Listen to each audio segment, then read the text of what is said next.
시편 1편 1절에서 6절까지 말씀 제가 봉독해 올리겠습니다. 복 있는 사람은 악인들의 꾀를 따르지 아니하며 죄인들의 길에 서지 아니하며 오만한 자들의 자리에 앉지 아니하고 오직 여호와의 율법을 즐거워하여 그의 율법을 주야로 묵상하는도다. 그는 시냇가에 심은 나무가 철을 따라 열매를 맺으며 그 잎사귀가 마르지 아니함 같으니 그가 하는 모든 일이 다 형통하리로다. 악인들은 그렇지 아니하며 오직 바람에 나는 겨와 같도다.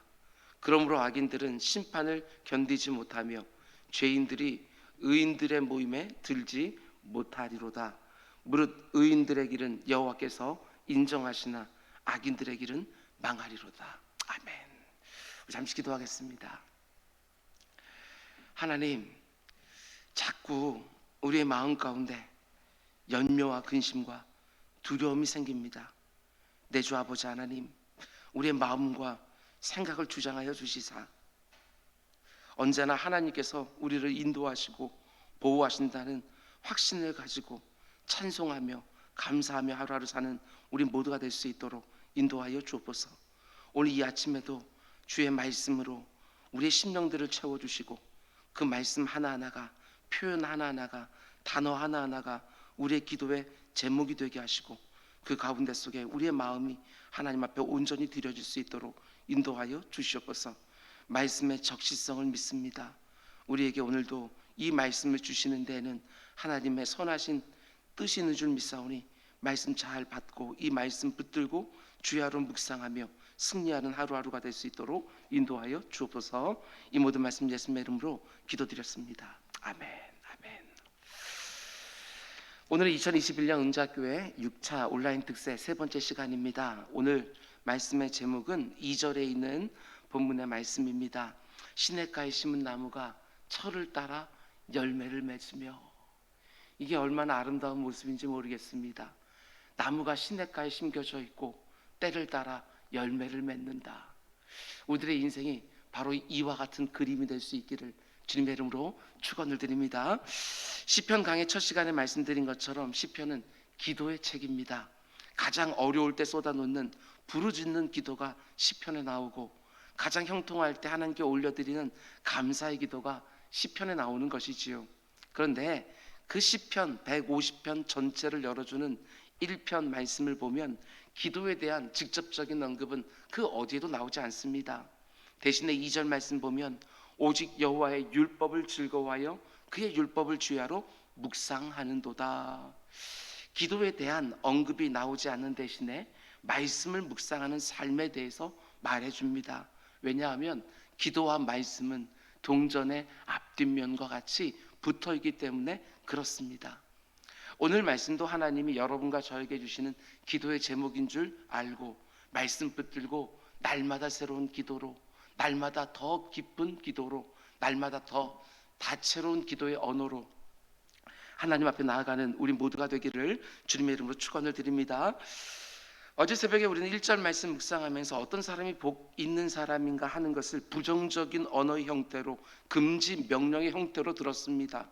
참된 행복을 누리려면 너희가 절대로 하지 말아야 되는 것들이 있다.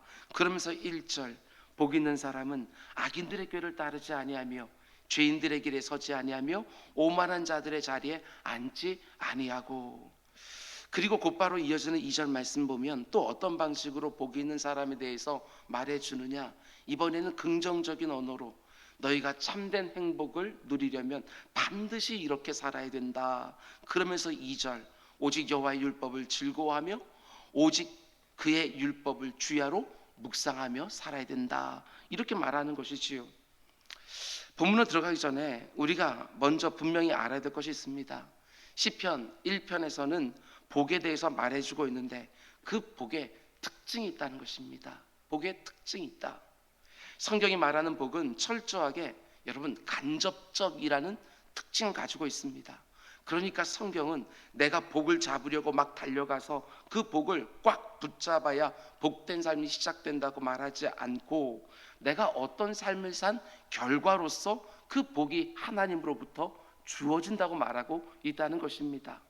내가 복을 사모하고 복을 추구하고 복이 있는 곳으로 열심히 쫓아갔더니 마침내 복을 붙잡게 되었다. 이게 아니라는 것입니다. 이런 방식은 이 세상이 말하는 복을 붙잡는 방식입니다. 그 대신 성경은 내가 성경이 말하는 어떤 삶을 살았더니 그 열매로서 하나님이 복을 주셨다, 이렇게 말하는 것이지요. 이 차이가 좀 보이십니까? 여러분, 목적과 수단이 다릅니다. 내가 복을 얻기 위해서 예수를 믿고, 내가 평안하기 위해서 기도를 하고, 내가 기쁨을 얻기 위해서 찬송을 하고, 이게 아니라는 것입니다. 복 받기 위해서가 아니라 예수를 잘 믿었을 뿐인데 그 결과로 복이 주어지고, 평안을 누리기 위해서가 아니라 기도의 자리에서 하나님과 늘 교제했더니 그 결과로서 평안이 주어지고, 기쁨을 얻기 위해서가 아니라 하나님을 높이기 위해서 늘 찬송을 했더니 그 결과로서 기쁨이 주어지고, 이게 바로 성경이 말하는 복이라는 것입니다. 그 차이가 너무너무 큽니다. 이걸 자꾸 우리가 거꾸로 하니까, 복을 얻기 위하여 예수를 믿고 평안하기 위해서 기도하고 기쁨을 얻기 위해서 찬송하고, 여러분, 이게 바로 기복신앙입니다. 복이 목적인 거예요. 모든 것들이. 이게 바로 잘못되어 있는 형통신학, 번영신학이라는 것입니다.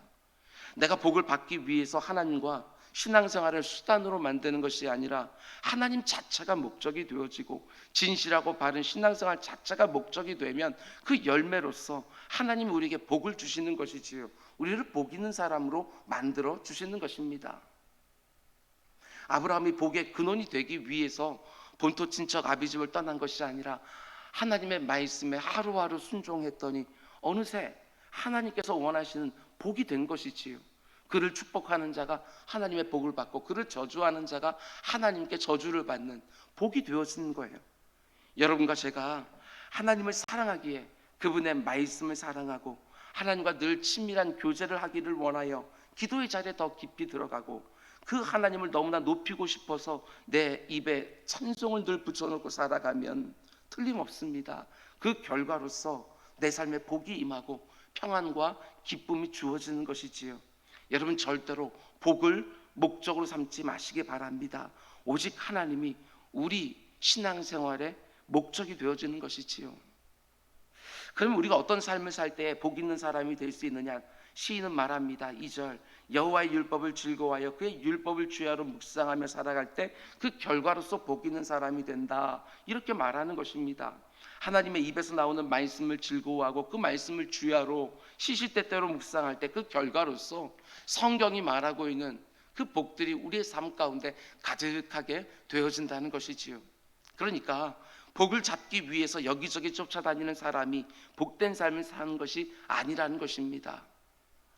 정말 중요합니다. 이 세상이 복이라고 말하는 돈, 명예, 지위, 건강, 출세, 쾌락, 장수 등등 이런 것들을 쫓아다니지 말라는 것입니다. 이 세상 사람들이 그것을 쫓지만 그걸 붙잡으면 정말 복된 삶이 시작되느냐? 그렇지 않습니다. 전도서 기자가 우리에게 이미 분명하게 말해 주었습니다. 헛되고 헛되니 헛되고 헛되도다. 내가 그 모든 것들 다 붙잡았다. 그런데도 헛되고 헛되니 헛되고 헛되도다. 그것이 내 영혼에 진정한 행복을 주지 못하더라. 이렇게 고백했던 거 우리가 보지 않습니까? 그 자체가 복이 아니라는 것입니다. 모든 진실한 성도들은 어떻지요? 복에 대한 생각 자체가 다릅니다. 하나님께 가까이 하는 것이 내게 복이라. 그 하나님의 말씀대로 사는 것 자체가 내게 복이라. 이렇게 진짜 복이라고 말해줍니다. 모든 복의 원천이 되시는 그 하나님과 친밀한 관계 속에서, 화목한 관계 속에 살아가는 것, 그게 진짜 내게 복인 것이지요. 하나님의 말씀 안에 우리에게 필요한 모든 복이 다 들어있다는 것을 분명하게 믿고 하나님의 말씀을 즐거워하고 그 말씀을 주야로 묵상하면서 사는 것이지요. 그 자체가 우리에게는 복이라는 것입니다. 그런 면에서 볼 때 1절에 나오는 복 없는 사람들과 2절에 나오는 복 있는 사람들을 비교해서 보면 이렇게 되는 것이지요. 복 있는 사람은 어떤 사람이냐? 1절 말씀을 기억하십시오. 1절 말씀과 2절 말씀을 비교하면 악인의 꾀를 듣는 것이 아니라 하나님의 입에서 나오는 말씀을 언제나 귀담아 듣고, 죄인의 행실을 따라서 행동하며 사는 것이 아니라 하나님의 말씀이 요구하는 행동을 하면서 사는 것이고, 오만한 자들의 습관이나 삶의 방식을 쫓아 사는 것이 아니라 하나님의 말씀을 주야로 묵상하고 하나님의 말씀을 늘 생각하고 가슴에 새겨놓고 살아가니까 그 말씀대로 사는 것이 내게 경건한 습관이 되고 내가 살아가는 삶의 방식이 된 것이지요. 이게 바로 복된 삶이라는 거예요. 여러분, 습관이 얼마나 중요한지 우리 모두가 다 알고 있지 않습니까? 그런 면에서 성도인 여러분과 저에게 하나님의 말씀을 주야로 묵상하는 습관은 너무나도 중요합니다. 왜 그렇지요?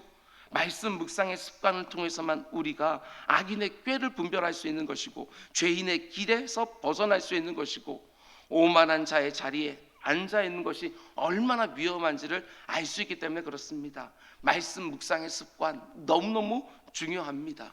우리가 그저 입으로만 말씀의 흥황을 외치는 것들이 아니라 하나님의 말씀이 내 발에 등이 되고 빛이 되어준다 이렇게 말하는 것이 아니라 진리가 우리를 자유케 한다 이렇게 말만 하는 것들이 아니라 정말 그렇게 믿는다면 말씀 묵상의 경건한 습관이 내 몸에 배이게 하는 것, 이게 얼마나 중요한지. 자녀들에게 하나님의 말씀을 가르친다고 하는 것, 신명기 6장에 나오는 것처럼 쉐마 너희는 들으라 라고 말해놓고 너희들뿐만 아니라 너희 이마에다가 말씀을 붙여놓고 길에 있든지 집에 있든지 그 자녀들에게 말씀을 가르치라라고 하는 그 말씀들, 우리가 그 아멘으로 받았다고 한다면 우리 자녀들에게도 말씀 묵상의 경건한 습관을 몸에 배이게 하는 거, 이게 얼마나 중요한지 우리는 볼 수 있다는 사실입니다. 여러분 생각해 보십시오.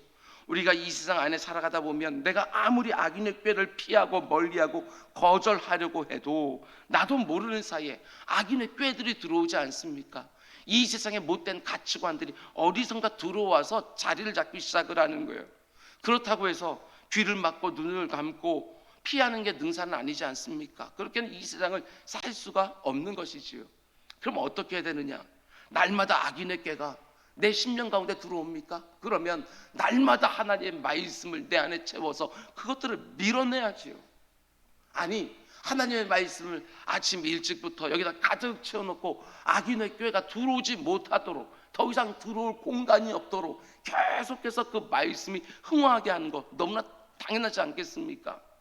내 안에 들어와 있는 악인들의 꾀를 하나님의 말씀으로 밀어내지 않으면 어느 순간에 죄인의 길에 서는 거예요. 죄인의 길에 서 있다 보게 되었지만 어느 순간에 오만한 자의 자리에 앉아있게 되어지는 것이지요. 여러분, 처음부터 악인의 꾀를 막아내야 됩니다. 무엇으로? 오직 하나님의 말씀으로. 여러분, 하나님의 말씀을 지금보다 더욱 사랑하셔야 됩니다. 아침에 하나님 말씀을 내 안에 채워놓고 하루를 시작하는 것이지요. 강단에서 선포되는 말씀을 수동적으로만 받아내는 것은 충분하지 않습니다. 하나님의 말씀을 규칙적으로 묵상하는 경건한 습관이 우리 모두에게 필요합니다. 아니, 한 걸음 더 나아가야지요. 단지 내 안에 들어온 악인의 꾀를 하나님의 말씀으로 몰아내기만 하면 되는 것이 아니라 내 안에 채워놓은 말씀이 내 삶의 행동이 되게 하고 그 행동들을 계속해서 반복하면서 내 삶의 습관과 삶의 방식이 되게 한다는 것입니다. 그래야 악인의 꾀가 다시 들어오지 못하는 것입니다. 여러분, 하나님의 백성들에게 하나님의 말씀은 하나님의 백성답게 살게 하는 너무나도 중요한 요소입니다. 말씀 안에 우리가 닮아야 되는 하나님의 성품이 다 담겨 있습니다. 말씀 안에 우리가 어떻게 살아야 복 있는 인생이 되는지 하나님의 마음과 뜻이 다 들어있는 거예요. 하나님의 말씀을 아침에 꼭 내 생각과 내 마음과 내 몸에 가득 채워놓고 하루하루 묵상하면서 살아가는 것이지요. 그 말씀이 나를 어떻게 변화시켜가고 성숙시켜가는지 여러분 꼭 지켜봐야 되는 것입니다. 하나님의 말씀을 우리 자녀들에게, 우리 다음 세대의 심령에 계속해서 새겨주면서 그 말씀이 어떻게 그 인생 가운데 역사하는지 눈으로 확인하며 살아가는 우리 모두가 되기를 주님의 이름으로 축원을 드립니다. 말씀이 내가 말씀 붙잡는 거 아닙니다. 말씀이 나를 붙잡아 주는 것입니다. 그러면 또 한 가지, 오늘 새벽에 주시는 말씀이 있습니다. 하나님의 말씀을 즐거워하고 주야로 묵상하는 사람들의 인생은 어떻게 되어지느냐. 3절, 그는 시냇가에 심은 나무가 철을 따라 열매를 맺으며 그 잎사귀가 마르지 아니함 같으니 그가 하는 모든 일이 다 형통하리로다. 믿으십니까? 그러나 악인들은 그렇지 아니하며 오직 바람에 나는 겨와 같도다. 웬만큼 말을 해서는 우리 같은 사람들이 이런저런 이유들을 들면서 하나님의 말씀 앞으로 잘 다가오지를 않으니까, 그 말씀을 사랑하지도 아니하고 제대로 묵상하지도 않으니까 지금 시인은요, 두 가지를 우리에게 그림처럼 보여주는 거예요. 말씀 묵상하면서 사는 사람이 시냇가에 심은 나무와 같다고, 그리고 악인의 꾀를 쫓아 죄인의 길에 서며 오만한 자의 자리에 앉아있는 사람들의 모습을 바람에 나는 것처럼, 이렇게 두 개의 그림을 분명하게 보면, 자 봐라, 무엇을 선택할래? 우리가 이렇게 말하는 것 같습니다. 시냇가에 심은 나무와 바람에 나는 겨, 이게 얼마나 큰 차이입니까? 나무는 생명이 있기에 열매를 맺는 것이고 겨는 생명이 없기에 아무런 열매를 맺을 수가 없는 것이지요. 한 가지 재미있는 것은 지금 시편 1편의 기자가 일종의 언어 유희를 하고 있다는 것입니다. 그게 우리 한글 성경을 보면 보이지는 않지만 히브리어 원어 성경을 보면 확연하게 보입니다. 복이 있는 사람을 나무에 비유하고 있는데, 히브리어로 나무는 에츠라고 부릅니다. 에츠. 그런데 복 없는 사람을 겨에 비교하고 있는데, 여러분, 겨는 모츠라고 이렇게 부릅니다. 모츠, 에츠와 모츠, 두 단어가 매우 비슷해 보이지만 그 결과는 엄청나게 다르다는 것을 보여주는 것이지요. 에츠와 모츠, 비슷한 단어를 사용해서 지금 시인은 뭘 말하려고 하느냐, 여기에 메시지가 있는 거예요. 처음에는 악인의 꾀를 따라 사는 사람들과 하나님의 말씀을 주야로 묵상하는 사람들이요, 별로 차이가 보이지 않아요. 처음에는 에츠와 모츠처럼 차이가 별로 없는 것처럼 보이지만 시간이 지나면 지날수록 엄청난 차이를 보이게 되어진다. 악인의 꾀를 계속해서 자기 몸에 채우는 사람과 하나님의 말씀을 계속해서 채우며 사는 사람들이 시간이 지나면 지날수록 그 삶의 모습이 완전히 다르다, 이걸 말하고 싶은 거예요. 여러분, 시냇가에 심은 나무 에츠로 사시겠습니까? 아니면 바람에 나는 겨와 같은 모츠로 사시겠습니까? 저는 여러분과 제가, 그리고 우리의 사랑하는 자녀들과 다음 세대들이 반드시 하나님의 말씀을 즐거워하고 주야로 묵상하면서 시냇가에 심은 에츠로 살아가며 시마다 때마다 많은 열매를 맺는 복된 인생들이 다 되기를 주님의 이름으로 축원을 드립니다.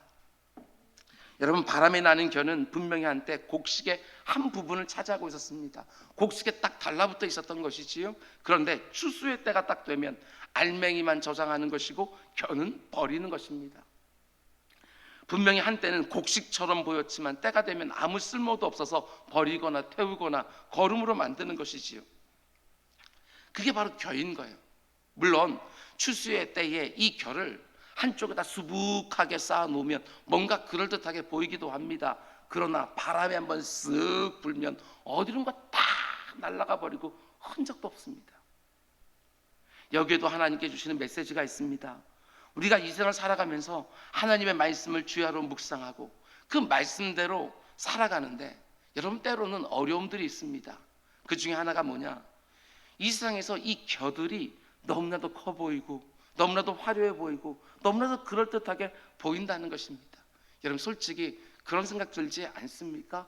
하나님 말씀을 늘 사모하는 나와, 그리고 하나님 말씀이 아니라 악인의 꾀를 따라서 막 살아가는데, 내가 볼 때는 저 사람들이 더 많은 것을 가지고 더 행복하게 사는 것처럼 보일 때가 정말 있다는 것입니다. 그래서 우리가 하나님 말씀을 붙들고 묵묵히 살아가는데 순간순간 어려움이 생기는 것이지요. 마음이 흔들리는 것입니다. 나도 저렇게 살아야 되는 거 아닌가 하고 말이죠. 그런데 오늘 시인이 보여주는 그림을 보면 어떻습니까? 아무리 그들이 커 보이고 화려해 보이고 그럴듯하게 보인다 할지라도 고작해야 겨입니다. 겨. 악인의 꾀, 죄인의 길, 오만한 자의 자리, 그 고작해야 겨에 불과하다, 하나님께서 말씀해 주십니다. 정말 그렇지요. 하나님의 말씀이 아니라 악인의 꾀를 붙들고 살면 인생에 거센 바람이 불 때 다 날아가 버립니다. 아무리 그 인생이 꽃처럼 화려해 보인다 할지라도, 여러분, 풀처럼 강인해 보인다 할지라도 하나님께서 인생의 바람이, 뜨거운 바람이 쏙 불게 되어지면 다 마르고 다 떨어집니다. 그러나 하나님의 말씀은 영원히 서리라 라고 말씀하지 않습니까? 영원히 서 있는, 반드시 성취되어지는 그 말씀을 품에 딱 붙들고 사는 것이지요. 여러분, 악인의 길을 쫓아 사는 그 겨들은 하나님의 추수의 때, 심판의 때 정말 흔적도 없이 우리 눈앞에서 사라지게 될 것입니다. 견고하지도 않고 영원하지도 않습니다. 여러분, 이 세상이 복이라고 말하는 거 쫓아다니면서 나도 그거 더 많이 더 빨리 붙잡겠다고 여러분 살려고 하지 마시기 바랍니다. 그것이 복이 아니라는 것이지요. 근데 반면에 또 어떤 사람들이 있습니까? 하나님의 말씀 앞에 딱 머물러서 그 말씀을 주야로 묵상하며 그 말씀이 내 생각을 지배하게 하고 내 행동을 지배하게 하고 내 삶의 모든 습관이 되게 하는 사람들이 또 있는 것이지요. 그들을 가리켜서 시냇가에 심은 나무다 이렇게 말하면서 진짜 복된 인생이라고 보여주는 것이지요. 그런데 여기 시냇가에 심은 나무라는 표현을 혹시 NIV 영어 성경과 영한 대조되어 있는 성경책을 가진 분들 계십니까? 그 시냇가에 심은 나무라는 것을 영어로 어떻게 표현되어 있는지 한번 보시기 바랍니다. 여러분, 나무와 시내의 수가 다릅니다. 나무는 a tree 단수로 되어져 있고요. 그리고 여기 시내는 streams 복수로 되어 있는 거예요. 이게 무엇을 의미합니까? 저는 여기도 은혜가 되지요. 하나의 나무, 여러 개의 시냇물, 주변에 수많은 시냇물이 쫙 흘러가고 있는데 그 중앙에 나무 하나에다가 물을 다 공급해 주고 있는 거예요. 이게 바로 주야로 말씀을 묵상하는 사람들의 인생 모습이라는 거예요. 이 땅을 살아가면서 우리에게 필요한 무엇인가가 있습니다. 그런데 그것들을 하나님의 말씀이, 이 다채로운 말씀들이 그때마다 그 말씀으로 계속해서 내 필요들을 채워주는데, 그저 하나가 아니라 근근히 그거 하나 의지해 사는 것들이 아니라 마치 사방에서 막 밀려 들어오는 것처럼 하나님의 말씀에 그렇게 풍성하게 내 모든 필요를 다 채워준다, 이렇게 약속해주고 있는 거예요. 너무나도 넉넉하고 너무나도 풍성한 인생 아닙니까? 정말 그렇습니다. 하나님의 말씀 안에 하나님의 지혜가 담겨져 있습니다. 하나님의 말씀 안에 사람들은 전혀 줄 수 없는 그분의 위로가 담겨져 있습니다. 하나님의 말씀 가운데 내 인생에서 무엇을 선택해야 되는지 하나님의 명확한 기준들이 담겨 있습니다. 사방에서 밀려 들어오는 것들을 보게 되어지는 것이지요. 오늘 시편 1편 말씀 묵상했습니까? 한번 형광펜 가지고 하이라이트 한번 쳐보십시오. 하나님께서 오늘 어떤 말씀을 내게 주셨는지 그 가운데 담겨 있습니다. 하나님의 말씀이 담겨 있습니다. 성경 어디를 읽든지 간에 그 가운데 속에 오늘 내가 살면서 붙들고 주야로 묵상해야 될 말씀들이 담겨 있는 거예요. 사방에서 물이 막 쏟아져 들어오는, 여러분, 나무에게 너무나도 큰 행복이지요. 그런데 이렇게 사방에서 물이 들어오니까 어떻게 되어져요? 3절 말씀 보십시오. 그 잎사귀가 마르지 않는다. 이게 얼마나 복된 인생입니까? 잎사귀가 마를 새가 없어요. 아무리 햇볕이 쨍쨍하고 아무리 가물어도 주변에 아무리 바짝 말라 있어도 그 잎사귀가 마를 새가 없을 정도로 사방에서 있는 시냇물들이 계속해서 물을 공급해 주고 있는 거예요. 그렇게 잎사귀가 마를 새가 없으니까 또 어떻게 되었습니까? 철을 따라 열매를 맺으며, 철을 따라 너무나 풍성한 열매를 맺어내는 것이지요. 그 풍성한 열매로 많은 사람들을 부유하고 행복하게 만들어주는 것입니다. 여러분, 이런 인생 되고 싶지 않습니까? 저는 정말 되고 싶습니다. 누구라도 저에게 가까이 오면 먹을 열매가 있는 그런 인생 정말 되고 싶습니다. 그냥 교회를 열심히 다니기만 하면 이런 인생이 되는 것이 아닙니다. 하나님의 말씀을 있는 그대로 받으셔야 됩니다. 하나님의 말씀을 즐거워하고 주야로 묵상하는 사람들이 이런 인생이 된다고 성경 말씀은 약속해 주고 있습니다. 말씀을 듣고 그냥 흘려보내는 것이 아니라 그 말씀을 붙들고 내 몸에 체화될 때까지, 내 몸의 일부가 될 때까지 내가 의식해야 그 말씀대로 사는 것들이 아니라 그냥 살면 말씀대로 사라지는 거기까지, 무엇인가 명확하게 이거는 분명히 악인의 꾀야 하고 이렇게 지적할 수 없다 할지라도 무엇인가 내 심령 가운데 거부감이 생기는, 이게 말씀이 체화가 되어져 있는 거예요. 말씀을 듣고 그냥 흘려보내는 것이 아닙니다. 그 말씀대로 살려고 씨름씨름을 하고 말씀에 뿌리 박은 경건한 습관이 삶에 우뚝우뚝 서 있는 사람들에게 정말 풍성한 열매가 때를 따라 맺혀지는 것이지요. 그 열매로 내 인생도 윤택하게 하고 내 곁에 있는 사람들도 유익하게 하고 이런 복된 인생들 꼭 되시기를 주님의 이름으로 축원을 드립니다. 여러분, 오늘 하루도 시편 1편에 있는 구절들을 하나하나 붙들고 기도하면서 여러분, 우리 출발합시다. 복 있는 사람은 악인들의 꾀를 따르지 아니하며 죄인들의 길에 서지 아니하며 오만한 자들의 자리에 앉지 아니하고. 하나님, 악인들의 꾀를 오늘도 분별하게 해주십시오. 각종 매체에서 악인들의 꾀들이 막 쏟아져 들어옵니다.